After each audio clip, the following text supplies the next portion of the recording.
Секојдневно сведочиме на голем број новозаболени како и голем број на смртни случаи на ниво на целата држава. Според вчерашниот биланс од направените 3211 тестирања беа регистрирани рекордни 1192 нови случаи на COVID-19. Најголемиот број во Скопје 571, Куманово бележи 63 нови случаи, Дебар 15, Штип 50, Прилеп 51, Тетово 87, Струга 10, Велес 42, Битола 43, Охрид 49, Кавадарци 15, Гостивар 40, Гевгелија 6, Струмица 36, Крива Паланка 3, Радовиш 4, Крушево 6, Кочани 27, Пробиштип 14, Демирхисар 5, Берово 1, Виница 7, Делчево 2, Кратово 3, Свети Никола 7, Кичево 22, Ресен 11, додека во Неготино 2 нови случаи.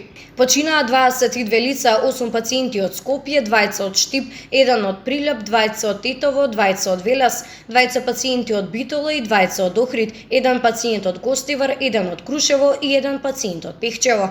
Од нив 1 е починат вон, останатите се починати во болнички услови. Моментално вкупната бројка на ковид диагностицирани во нашата земја од почетокот на епидемијата изнесува 35.097. Бројката на оздравени пациенти е 22.024, на починати надмина 1000, односно поточно изнесува 1071, а бројот на активни случаи во моментов изнесува 12.002. Надлежните препорачуваат строго почитување на мерките за заштита.